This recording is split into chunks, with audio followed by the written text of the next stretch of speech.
बावरेमन भाग 18. दिव्या हॉलमध्येच टेन्शनमध्ये बसलेली असते. तिला काहीच कळत नसतं. तिच्या मनात विचारही येतो अधिराजला सांगण्याचा. दिव्या बोलली, अधिराजच्या कानावर घालू का? नको, त्याचा राग चांगला नाही आहे. तो काय करेल त्याचा नेम पण नाही. एक काम करते, दिव्या फोन करून आकाश आणि कुणालला बोलवून घेते. दोघेही त्यांचं काम पूर्ण करून येतात. घरात येताच हॉलमध्ये डोक्याला हात लावून बसलेली दिव्या आणि त्यात हॉलभर बुके बघून दोघे घाबरतात. कुणाल बोलतो, दिव्या हे काय आहे बाळा? आकाश बोलतो, दीपू कोणी पाठवलं आहे हे? आणि तू अशी का बसली आहेस? दिव्या बोलली, मला नाही माहीत कोणी पाठवलं हे, कारण ज्याने कोणी पाठवलं आहे ना, त्याने फक्त त्याच्या नावाचं पहिलं अक्षर लिहिलं आहे. कुणाल बोलतो, तुला काय वाटतं कोणी केलं असेल हे?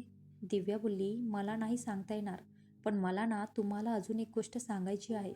आकाश बोलतो, मग सांग ना, मुहूर्त शोधत आहे का आता सांगायला? दिव्या बोलली, मला काही दिवसांपूर्वी विक्रमने लग्नासाठी प्रपोज केलं होतं. आकाश बोलतो, काय? त्याने तुला प्रपोज केलं आणि तू हे आता सांगत आहेस आम्हाला? दिव्या बोलली, अरे ये, मला पूर्ण सांगू तरी दे, मग अजून शॉक लागेल. त्याने मला धमकी दिली आहे. ती त्यांना सगळं विक्रम आणि तिच्यातलं बोलणं त्यांना सांगते. हे सगळं असं झालं. कुणाल बोलतो, म्हणजे हे सगळं विक्रमने केलं आहे का? आकाश बोलतो, नाही, हे त्याने नाही केलं तर दुसऱ्याने केलं आहे. हे कोण आहे आता हा? दिव्या बोलली, रामदादूला काही नका सांगू, नाहीतर ते सगळं सोडून निघून यायचा. तिघे बोलत असतात की रिधिमाही येते. तीही सगळं बघून आवाक होते. कुणाल बोलतो, रिधिमा तू इथे? रिधिमा बोलली, हो, मॅडमने गाडी पाठवली होती ना, आणि तसंही मला भेटायचंही होतं तिला. दिव्या बोलली, मीच बोलावलं तिला. थोडे दिवस तू आणि रिधिमा इथेच राहा. मग रिधिमा काय खाणार? आमच्या बाबूला भूक लागली असेल ना? रिधिमा बोलली, हो, मला काहीतरी चमचमीत हवं आहे. बटाटे वडे, भरपूर चीजला टाकलेले सँडविच, पनीर रोल, आता पुरतं एवढं बस आहे. कुणाल बोलतो, दिव्या आपण बोलत काय आहोत आणि तुला खायचं सुचत आहे आता? दिव्या बोलली, आपलं बोलणं होईलच की जेवण पोटात गेलं ना तर डोकं चालेल, विचार करायला एनर्जी येईल ना. दामूदादा, रिधिमा जे सांगते ते पटकन बनवा आणि माझ्या रूममध्ये घेऊन या. आणि हां, ही सगळी फुलं टाकून घ्या, हॉल स्वच्छ करून घ्या. चला तिथेच बोलू आपण, इथे नको. सगळे दिव्याच्या रूममध्ये येतात. कुणाल बोलतो, बघू अजून, आजच काही अंदाज आपण बघून बांधू शकत नाही. आकाश बोलतो, तू एकटं कुठेच जायचं नाहीस आणि थोडं सांभाळून राहा तू. दिव्या बोलली, आज सगळे तुम्ही इथेच राहा. अख्या, तुझ्या राणीलाही बोलवायचं का? मग आणि काय रे, कधी प्रपोज करणार आहेस तिला? बस रे, किती छळतोस आता? आकाश लाजून बोलतो, ती काय कमी आहे का तुझ्यामुळे ती मला इग्नोर करत होती? तूच तिला सांगितलं होतं ना मला इग्नोर करायला? बारीक डोळे करत बोलतो. दिव्या बोलली, मी कुठे काय केलं? ती रडत होती, मला नाही बघावलं गेलं. मी तिला आयडिया दिली, आलास ना वटणीवर आता, जास्त लेट नको करू, लवकर तिला सांगून टाक. कुणाल बोलतो, दिव्या सध्या आपल्याला तुझ्या बाबतीत विचार करायचा आहे. जरा चिडूनच बोलतो तो. दिव्या कुणालला चिडलेलं बघून गप्प बसते. आज सगळे दिव्याजवळच थांबतात. दिव्या ही आता अधिराजला कॉल करते. दिव्या बोलली, काय करतो आहेस तू? आहे कुठे, घरी की ऑफिस? अधिराज बोलतो, मी ऑफिसला आहे पिल्लू, आणि काम करतो आहे. थोड्याच वेळात व्हिडिओ कॉन्फरन्स आहे बाळा माझी. दिव्या बोलली, जेवलास का तू? आता मला बोलू नको जेवलो नाही म्हणून. किती वेळ चालणार आहे कॉन्फरन्स? अधिराज बोलतो, हो जेवलो बच्चा. माझी कॉन्फरन्स 1-1.5 तास तरी चालेल. काळजी नको करू, मी ऑफिसमध्ये रेस्ट रूम आहे, तिथे झोपेल. दिव्या बोलली, काळजी घे, जास्त जागरण करू नकोस हां, नाहीतर उद्या डोकं दुखेल तुझं. मी काय रोज रोज येणार नाही घरी. अधिराज बोलतो, बरं बाबा तू झोप, मी सकाळी कॉल करतो. अधिराज त्याच्या ऑफिसमध्ये विचार करत बसलेला असतो. त्याच्या टेक्स्टवर विक्रमची सगळी इन्फॉर्मेशन असते. ती वाचून त्याला सुचेनाच झालं. त्याला विचार करायला वेळ हवा होता, म्हणून त्याने दिव्याला खोटं कारण सांगितलं होतं. विचार करत त्याचा तिथेच डोळा लागतो. सकाळी दिव्या मस्त झोपली होती की तिचा डोर जोरजोरात वाजवायचा. ती तशीच झोपेत दार उघडते. समोर आकाश आणि कुणालला बघून ती दिव्या बोलते, काय झालं दादा, एवढं दार वाजवायला? घाबरले ना मी. आकाश बोलतो, झोपा काय काढतेस, हॉलमध्ये चल, झोप उडेल तुझी. दिव्या बोलली, काय झालं असं सांगशील का? कुणाल बोलतो, तू आधी चल तर खाली. कुणाल आणि आकाश तिला घेऊन खाली येतात. दिव्या हॉल बघून अवाक होते. हॉलमध्ये टेडी ठेवले होते. सगळा हॉल टेडीने भरला होता. दिव्या बोलली, एवढे सारे टेडी. ती एक टेडी उचलून त्यावर लिहिलेलं वाचते, माझ्या सुंदर स्वीटहार्टसाठी माझ्याकडून सुंदर गिफ्ट, तुझाच केक. कुणाल बोलतो, त्यानेच पाठवलं आहे हे. दिव्या बोलली, कुणाल दादू एक काम कर, सेक्युरिटीला बोलाव, त्यांना विचारू आपण. आकाश बोलतो, कुणाल जिजू ती बरोबर बोलते, त्यांच्याकडूनच समजेल, कारण एवढी सिक्युरिटी असतानाही एवढं धाडस केले आहे त्यांनी. कुणाल सेक्युरिटीवाल्यांना बोलावून घेतो. सेक्युरिटीवालेही लगेच येतात. कुणाल बोलतो, घरात एवढं सगळं होत आहे आणि तुम्ही काय झोपा काढतात का? तुम्हाला पैसे कशाचे देतात? तुम्ही काय गेटवर झोपा काढतात? काय तुम्ही गेटवर कोण येतं कोण नाही विचारून घेतात ना आतमध्ये? आकाश बोलतो, असं नाही ऐकणार ते, काढून टाकू आपण त्यांना. रामदादाला समजलं ना, तो तुम्हाला घरातून नाही जगातून घालवेल, समजलं का? माहीत आहे ना तुमचा बॉस कसा आहे ते? सेक्युरिटी बोलतो, नको, साहेबांना नका सांगू, ते आम्हाला सोडणार नाहीत. मी सांगतो, तो माणूस असं बोलला की मॅडमचा बर्थडे येत आहे, तर त्यांच्यासाठी हे ॲडव्हान्स गिफ्ट आहे. मी पूर्ण चेकिंग करूनच त्याला आत सोडलं. मला माफ करा सर, पुन्हा अशी चूक नाही होणार. दिव्या बोलली, तुम्ही जा आता. आकाश बोलतो, रामदादूला कळलं तर तो खूप चिडल. त्यात अजून आपण त्याच्यापासून लांब लपवून ठेवलं आहे. दिव्या बोलली, आपण एक काम करूयात का? आज आपण लक्ष ठेवूयात. उद्या पण तो काहीतरी घेऊन येईलच, तेव्हा आपण त्याला पकडूयात. कुणाल बोलतो, यात खूप रिस्क आहे पिनो. विचार कर, एवढी टाईट सिक्युरिटी असताना सुद्धा तो एवढं सगळं करत आहे. मग विचार करा तो किती पोचलेला आहे ते. दिव्या बोलली, रिक्स आहेस, तरी आपल्याला मागे हटून चालणार नाही आहे ना. आपण आज रात्री जागायचं. तुम्हीही तयार व्हा. तुम्हाला ऑफिसला जायचं असेल ना. सगळे आपल्या रूममध्ये जातात. दिव्याही आपल्या रूममध्ये येते. तिचं लक्ष मिररवर जातं. त्यावर रक्ताने लिहिलेले असतं.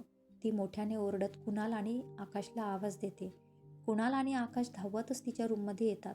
कुणाल बोलतो, काय झालं बाळा एवढं ओरडायला? दिव्या त्याला इशारा करून मिररवर बघायला लावते. त्यात लिहिलेलं असतं. आकाश वाचतो, तुला माझ्यापासून कोणीही दूर करू शकणार नाही. मी लवकरच येतोय तुला कायमचं घेऊन जायला. तुझाच केक. कुणाल बोलतो, आता तर हद्द झाली. मला हे रामच्या कानावर घालावंच लागेल. त्याला जर माहीत झालं ना तर माझं काही खरं नाही. दिव्या बोलली, नको सांगू दादाला. बिचारे फिरायला गेले आहेत. उगाच त्यांना त्रास, आणि दादूला मी समजावेल. आकाश बोलतो, त्याने हे रक्ताने लिहिलं आहे. त्याला म्हणाव, एवढं रक्त जास्त झालं असेल ना तर रक्तदान कर. दिव्या आणि कुणाल त्याच्याकडे रागात बघत असतात. त्यांना तर असं रागात बघताना बघून तो शांत होतो. दिव्या बोलली, आज आपण जागरण करायचं. बघू उद्या काय पाठवतो ते. तुम्ही जा ऑफिसला. एकतर इथे दादू नाही आहे ना, तर सगळा भार तुझ्यावरच आहे. कुणाल बोलतो, बरं काळजी घे. सगळे आपल्या आपल्या रूम कामाला निघून गेले. तेवढ्यात दिव्याचा फोन वाजतो. ती फोनवर नाव न बघताच उचलून बोलते, हॅलो. समोरील व्यक्ती बोलते, हाय मैं मर जावा. सुकून भेटला बघ तुझा आवाज ऐकून. किती दिवस झाले मी तुझा आवाज मिस करत होतो. दिव्या बोलली, कोण बोलतंय? मी नाही ओळखलं तुम्हाला. समोरील व्यक्ती बोलतो, काय यार स्वीटहार्ट, मला नाही ओळखलं. जाऊ दे, मीच सांगतो. मग आवडली का फुलं आणि आजची टेडी? दिव्या बोलली, ओ मग ते तू पाठवलेस का? तर का पाठवले याचं कारण मला समजेल का? आणि अजून महत्त्वाचं, तुझं नाव काय आहे? समोर यायची हिंमत नाही आहे का तुझी? समोरील व्यक्ती बोलतो, एवढी काय घाई आहे तुझं माझं नाव जाणून घ्यायची? आणि राहिलं समोर यायचं तर ते येईलच लवकर तुला घेऊन जायला. दिव्या बोलली, बघूच मग तू मला कसं घेऊन जातो. मला ते. समोरील व्यक्ती बोलते, just wait on and watch, लवकरच तू माझ्याजवळ असशील. दिव्या पुढे बोलणारच की फोन कट होतो. दिव्या विचार करत असते तर इकडे तो व्यक्ती फोन ठेवताच हसत असतो. तो व्यक्ती बोलतो, फक्त थोडे दिवस जाण, मग तू फक्त या केशवशी असशील, फक्त या केशवची. इकडे दिव्या मनातच बोलते, अरे देवा, हा कुठून टपकला आता? आणि या आधी माझा आवाज कुठे ऐकला याने? बाप्पा वाचव रे. त्यात जर माझ्या आदिराजला कळलं तर काय होईल? त्याचा राग आधीच भयानक, त्याला सांगू का? नको बाबा, बघू रात्री. कुणाल आणि आकाशी ऑफिसवरून येतात. सगळे डिनर करून रात्री पायरा द्यायचा ठरवतात. तिघे बाहेर येतात. दिव्या त्यांच्यासाठी ब्लँकेट घेऊन येते. आकाश बोलतो, दीपू बाळा, आपल्याला पायरा द्यायचा आहे, इथे झोपायचं नाही आहे. जे ब्लँकेट घेऊन आलीस. दिव्या बोलली, अरे वेड्या, आपल्याला तोंड लपवायला आणले होते, झोपायला नाही. आणि ही घे काठी.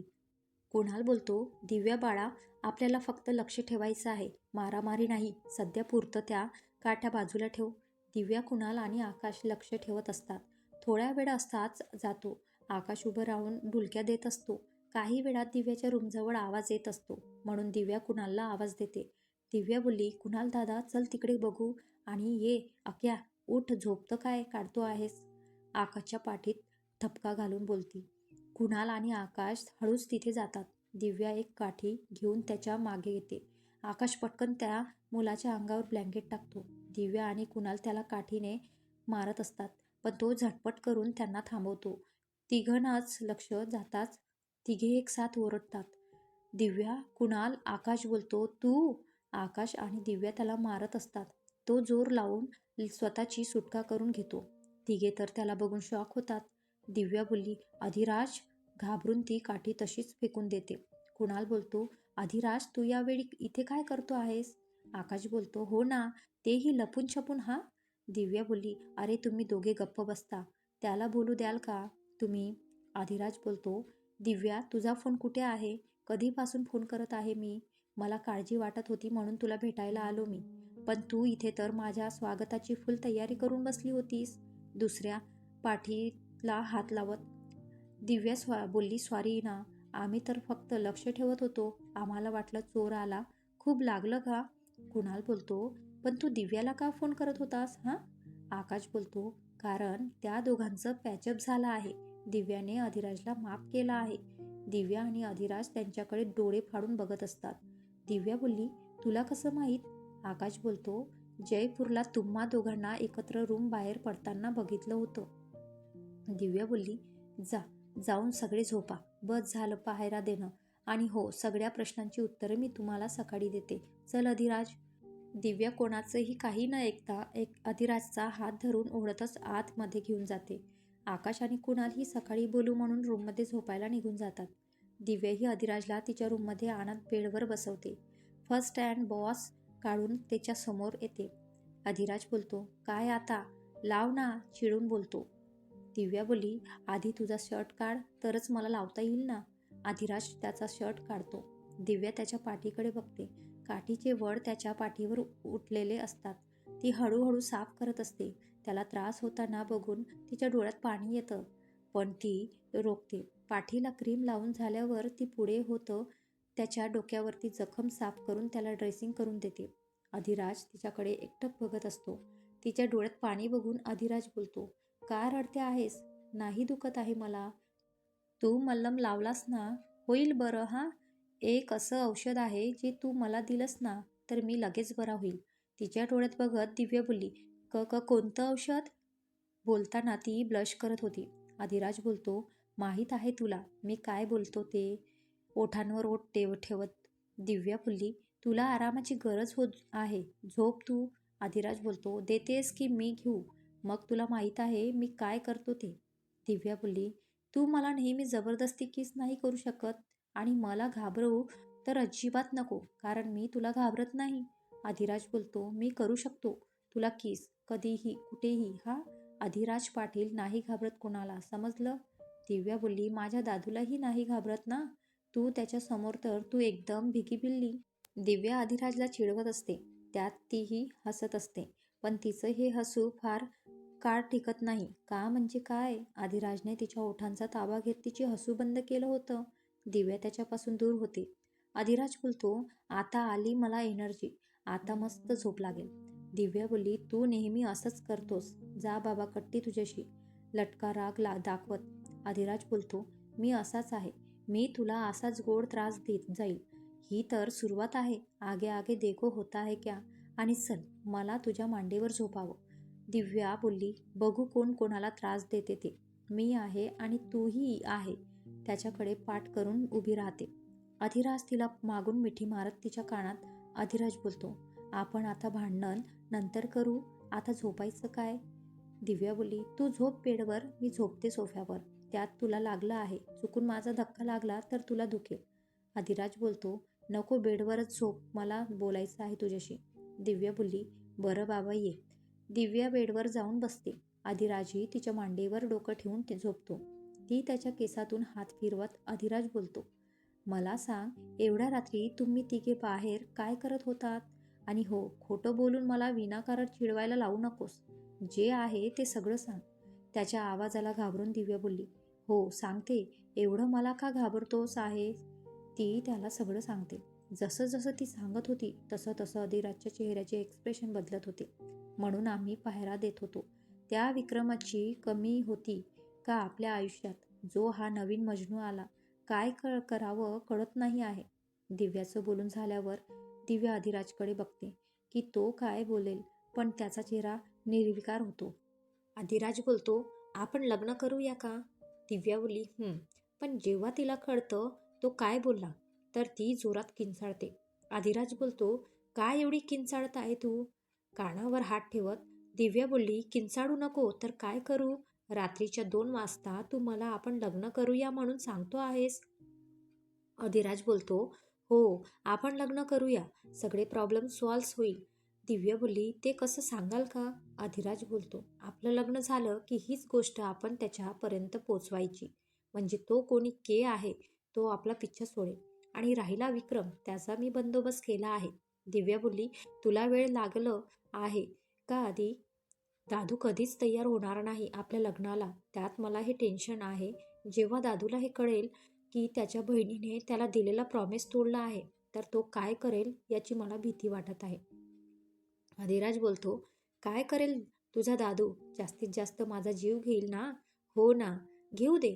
पण मी काय कच्चा निंबू नाही आहे. मीही त्याला टक्कर देऊ शकतो, समजलं? जेवढा तो तुझ्यावर प्रेम करतो ना त्याच्यापेक्षा कितीतरी पटीने मी तुझ्यावर प्रेम करतो. असं काय गुन्हा केला आहे की तुझा दादूला मी नकोसा वाटतो? हा काय गुन्हा केला आहे? त्याचा आवाज वाढला होता. दिव्या बोलली, त्याने त्याच्या पिनूला मरण्याच्या दारातून बघितलं होतं. ज्या भावाला बहिणीचा हसरा चेहरा बघायची सवय होती त्या बहिणीला त्याने 1.5 वर्ष निचपीत पडलेलं बघितलं होतं. ज्या बहिणीला मुलीसारखं वाढवलं, तिला प्रत्येक सुख देण्यासाठी त्याने आपली सुख बाजूला ठेवलं, तो फक्त माझा भाऊ नाही आहे, तो माझी आई, माझा बाबा, सगळं तोच झाला. अरे, माझे आई बाबा हे जग सोडून गेले ना तेव्हा मी फक्त 2 वर्षाचे होते आणि तोही लहानच होता, पण तो माझ्यासाठी मोठा झाला. सांग, मी त्याला कसा विरोध करू? अधिराज बोलतो, मला ते सगळं मान्य आहे, पण मी असं काय करू की तो माझा तिरस्कार करणं थांबवेल? दिव्या बोलली, मला माहीत आहे तो तुला पसंत नाही करत. तो सगळं सहन करेल, पण त्याच्या बहिणीच्या डोळ्यातून आणलेलं पाणी तो कधीच सहन नाही करू शकत. तुला सांगते, ज्या माणसाने माझा अपघात घडवून आणला होता ना त्याला सुद्धा माझ्या दादूने नाही सोडलं. जीव घेतला त्याचा. तो तुलाही काही करू शकतो. मी दिलेल्या वचनामुळे तो गप्प आहे, पण जेव्हा त्याला हे कळेल ना की आपण दोघे पुन्हा एक झालो आहोत, तो पेटून उठेल. आणि तू बोलतोय आपण लग्न करूया? अधिराज बोलतो, आपण लग्न करायचं आहे, पण कोणाला न सांगता. वेळ आली की आपण सांगू. तुझा दादू परत येण्याच्या आधी आपण लग्न करायचं. दिव्या बोलली, तू झोपून घे सध्या, तुझं डोकं ठिकाण्यावर नाही आहे, सकाळी बोलू आपण. दिव्या त्याच्याकडे पाठ करून झोपून घेते. अधिराज बसूनच रागात तिच्याकडे बघत असतो. ती परत एकदा वळून त्याच्याकडे बघते. त्याला असं रागात बघून ती घाबरते. अधिराज बोलतो, तुझ्या लेखी माझी किंमत शून्य आहे. आज कळलं मला. फक्त तुझ्या दादूचा विचार करतेस, पण माझ्याकडे असं एकही व्यक्ती नाही आहे जो माझा किंवा माझ्या मनाचा विचार करेल. एकटा पडलो आहे मी, पण असो. नाही करायचं ना आपण लग्न तर ठीक आहे, जातो निघून तुझ्या आयुष्यातून. परत कधी न येण्यासाठी तुझा दादू म्हणेल त्या मुलाशी लग्न करून तू सुखी राहा. अधिराज जायला उठतो. त्याला माहीत होतं दिव्या त्याला नक्की थांबवेल, आणि झालंही तसंच. दिव्या बोलली, थांब अधिराज, काहीही काय बोलत सुटतोय तू? काय म्हणलास? मला तुझी किंमत नाही आहे? मला जर तुझी किंमत नसती ना तर आज तू माझ्यासमोर नसतास. आणि काय म्हणलास, माझ्या आयुष्यातून निघून जाशील कायमचं मला सोडून? तुलाही खूप चांगलं माहीत आहे मी नाही राहू शकत तुझ्याशिवाय, आणि तू राहू शकशील माझ्याशिवाय. हा बोल ना. खूप सोपं होतं तुला बोलायला, पण ते मला पचवायला किती जड जात असेल याचा विचार केला तू नाही. तू नाही करू शकत. तुम्हा मुलांना सगळं सोपं असतं, पण आम्हा मुलींना नाही. अधिराज बोलतो, सॉरी, मला तुला दुखावलं ना, मला नाही सहन होत. आणि तुला माझा राग माहीत आहे ना, मी असं काय चुकीचं मागितलं, फक्त आपण लग्न करूया इतकंच बोललो ना, तू पण तुला माझं ऐकायचं नाही आहे. दिव्या बोलली, कधी करायचं लग्न? चेहरा निर्विकार ठेवत. अधिराज बोलतो, तू खरंच तयार आहेस ना लग्नाला? दिव्या बोलली, हो, पण. अधिराज बोलतो, पण काय? दिव्या बोलली, प्रत्येक मुलीचं स्वप्न असतं तिचं लग्न थाटामाटात तिचा नवरा वाजत गाजत घोड्यावर बसून तो तिला घ्यायला यावा. सगळ्यांच्या साक्षीने त्याने तिच्या गळ्यात मंगळसूत्र आणि तिच्या भांगेत त्याच्या नावाचं कुंकू लावावं. तिने त्याच्यासाठी सजावं. त्याने तिच्याकडे बघून ती किती सुंदर दिसते याची दाद घ्यावी. पण आपलं लग्न असं अचानक होणार, माझी सगळी स्वप्ने मोडणार. नाराज होत बोलती. अधिराज बोलतो, असं कसं तुझी स्वप्न मोडणार? आपलं आता जरी साधं लग्न होत असलं तरी आपण नंतर सगळ्यांच्या साक्षीने आपण लग्न करायचं, समजलं? अधिराज, असं कसं तिच्या स्वप्न मोडेल? दिव्या बोलली, मग कधी करायचं लग्न? अधिराज बोलतो, मी आपले मॅरेज सर्टिफिकेट बनवलं आहे. त्यावर फक्त आपल्या सह्या झाल्या की झालं आणि मंदिरात जाऊन आपण विविध लग्न करायचं. आणि हे सगळं आपण उद्याच करायचं. दिव्या बोलली, लग्न झालं की राहायचं काय करायचं आणि त्या माणसाला कसं सांगायचं? राधिराज बोलतो, आपलं लग्न झालं तरी आपल्याला थोडे दिवस वेगळंच राहावं लागेल. आणि राहिला त्या माणसाला सांगायचं तर त्याचा तुला फोन येईलच, तेव्हा त्याला तुझं लग्न झालं आहे असं सांग. दिव्या बोलली, चल झोपायचं का थोडा वेळ? डोकं जड झालं आहे माझं. दिव्या आणि अधिराज दोघे झोपून जातात. सकाळी दोघांना उशिरा जाग येते. पहिले दिव्या आंघोळ करून बाहेर येते, मग अधिराजही फ्रेश होऊन बाहेर येतो. अधिराज बोलतो, मी निघतो, तू ये थोड्या वेळात आपल्या घरीच. आणि हो, येताना कोणाला घाई बोलू नकोस, मी तोपर्यंत तयारी करून ठेवतो. दिव्या बोलली, येते मी. अधिराज निघून जातो. दिव्या ही खाली येते. कुणाल, आकाश आणि रिधिमा डायनिंग एरियामध्ये बसले होते. दिव्याला खाली येताना बघून कुणाल बोलतो, आज नाही पाठवलं त्याने काहीच. माझ्या मते अलर्ट झाला असेल तो. आकाश बोलतो, काय झालं, तू काय एवढी शांत आहेस? आणि अधिराज कुठे आहे? दिव्या बोलली, तो गेला घरी कधीचाच. कुणाल बोलतो, तुम्ही दोघे परत एक झालात काय? दिव्या बोलली, आकाश बोलतो, राम दादाला माहीत झाल्यावर काय सांगणार आहेस? दिव्या बोलली, बघू, अजून विचार नाही केला मी. आकाश बोलली, पण तू अधिराजला कसं काय माफ करू शकतेस? तू विसरलीस का त्याच्यामुळे तुला किती त्रास झाला तो? दिव्या बोलली, आकाश, आपण जर झालेल्या गोष्टी धरून बसलो ना तर पुढे जायला त्रास होतो. आणि अधिराजला माफ करायचं म्हणशील तर हो, केलंय मी त्याला माफ. आताचा अधिराज खूप वेगळा आहे. त्याला स्वतःचा असं नाव आहे, ओळख आहे आणि मेन आमचं एकमेकांवर खूप प्रेम आहे. एक चूक केली म्हणून त्याने प्रत्येक वेळेस तो चूक करेल असं नाही आहे ना, त्याला समजून घ्या प्लीज. कुणाल बोलतो, तू बोलत आहेस म्हणून ठीक आहे, पण राम, त्याचं काय? तो अधिराजला समोर पण उभं करणार नाही. तुझा नवरा म्हणून तो स्वीकारणार नाही. दिव्या बोलली, राम दादू त्याला स्वीकारेल नाही आणि त्याला स्वीकारावंच लागेल. सोडा तो विषय, तुम्हाला लेट होईल नाही तर ऑफिसला जायला. कुणाल आणि आकाश दोघे ऑफिसला निघून जातात. दिव्याही त्याच्या पाठोपाठ निघते. दिव्याने येताना कुणालाच सोबत घेतलं नाही. ती स्वतः ड्राईव्ह करत अधिराजच्या घरी पोचते. अधिराजही तिची वाट बघत हॉलमध्ये फिरत होता. दिव्या दिसताच अधिराज बोलतो, किती उशीर, कधीपासून वाट बघतो आहे मी तुझी. चल आत ये आणि हे घे. दिव्या बोलली, आले ना आता, आणि हे काय आहे? अधिराज बोलतो, उघडून बघ ना. दिव्या उघडून बघते तर त्यात साडी असते आणि त्यावर मॅचिंग ज्वेलरी असते. दिव्या बोलली, हे कशासाठी? अधिराज बोलतो, मग लग्न काय तू ह्या कपड्यांवर करणार आहेस का? मला माहीत आहे दीपू, तुझी सध्या मनस्थिती नाही आहे, पण तुला अधिराजवर विश्वास आहे ना? दिव्या बोलली, विश्वास आहे म्हणून एवढा मोठा निर्णय घेतला ना मी. आलेच, तयार हो. दिव्या निघून जाते. पंडितजीही येतात. अधिराजही तयार होतो. अधिराज मनातच बोलतो, मला माहीत आहे दिव्या, आपलं असं लपून लग्न करून तुला पटत नाही आहे, पण दुसरा पर्याय नाही आहे. कारण मला ते केवाल्यापेक्षा त्या विक्रमची जास्त भीती वाटत आहे. कारण तो जे काय करेल ते सांगता येत नाही. मी नाही घाबरत त्याला, पण मला तुझी काळजी आहे. त्यात मी तुला त्या विक्रमचं सत्य नाही सांगितलं. तो फक्त तुला मिळवण्यासाठी नाही करत आहे, खरं कारण तर दुसरं आहे. म्हणून हा सगळा लग्नाचा खटाटोप घातला मी. अधिराज बाहेर येतो. पंडितजींनी सगळं तयारी केली होती. अधिराजही दिव्याला बोलवायला वरती येतो. अधिराज डोर नॉक करत ती दरवाजा उघडते. अधिराज तर तिला बघतच राहतो. ती खूप सुंदर दिसत होती.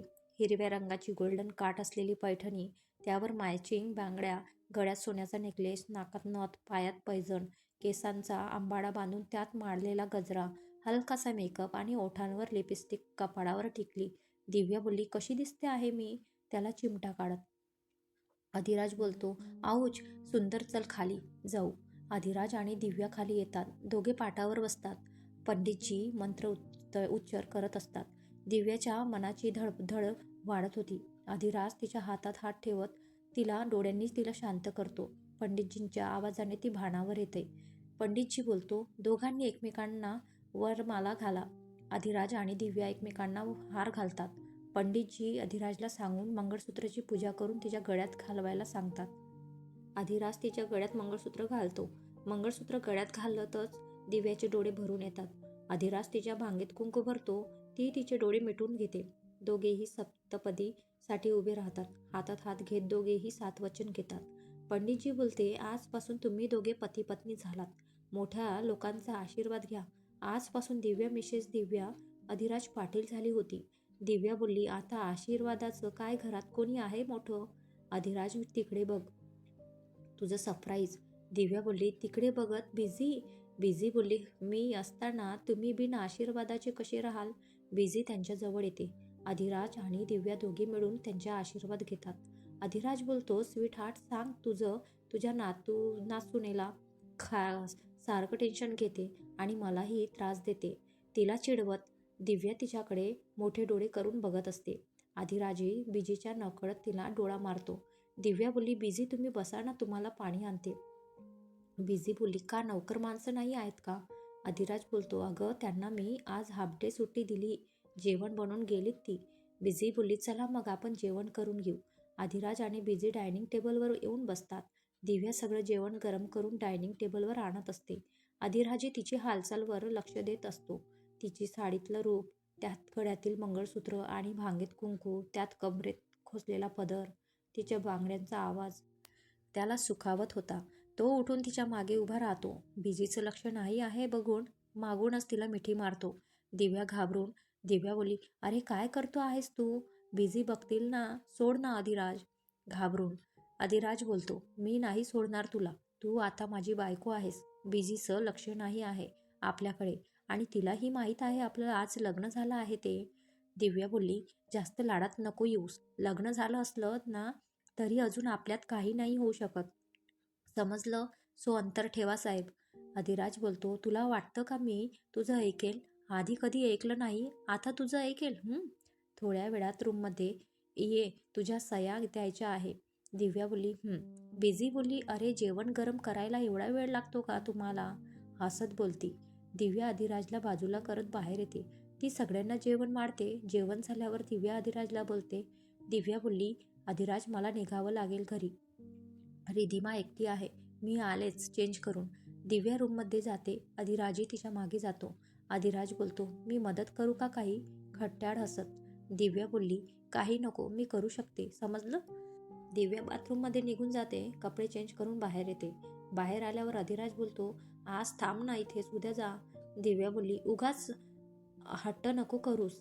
ते शक्य नाही आहे. तुला माहीत आहे आपण सध्या सोबत नाही राहू शकत. फक्त थोडे दिवस. आपण ते पेपर आण, सह्या करून देते. अधिराज कपाटातून पेपर बाहेर काढतो. दिव्यासमोर ठेवतो. दिव्या त्याच्यावर सह्या करते. अधिराज बोलतो, मग आज मला स्वीट डिश नाही भेटणार का? दिव्या लाजून मान खाली घालते. अधिराज तिचा चेहरा उंजळीत घरत तिच्या डोळ्यात बघत तिच्या ओठांवर ओठ टेकवतो. एक डीप किस करून बाजूला होतात. दिव्या बोलली, आजकाल तू जास्तच आगाऊ होत चालला आहेस हा? अधिराज बोलतो, तू वेडच लावलं आहेस मला. दिव्या बोलली, पुरे झाला आता तुझा रोमॅन्स. मी निघते आता. अधिराज बोलतो, नीट जाशील, पोचले की मला फोन कर आणि टेन्शन घेऊ नकोस. दिव्या घरी निघून जाते. पण बिचारीला काय माहिती होतं घरी गेल्यावर तिला सरप्राईज भेटणार आहेत. ती घरात येताच ती शॉक होतं. दिव्या बोलली, राम दादू तू? तर मग कसा वाटला आज भाग मित्रांनो? मला माहीत आहे अधिराज आणि दिव्याचं लग्न असं अचानक झालेलं तुम्हाला आवडलं नसणार. पण त्यांचं लग्न परत एकदा होणार आहे. काय अजून एक कारण असेल. की विक्रमला दिव्यासोबत लग्न करायचं आहे. रामला माहिती पडल्यावर काय होईल? तो त्यांचं लग्न मान्य करेल की त्यांना वेगळं करेल? तर पाहूया आपण पुढील भागात. आणि मित्रांनो, माझ्या आवाजामध्ये बदल आला आहे कारण माझी तब्येत बरी नाही आहे. आणि हो, मला सर्दी खोकला झालेला आहे, त्याच्यामुळे थोडा आवाजमध्ये चेंजिंग आलेली आहे. त्यासाठी सॉरी. धन्यवाद.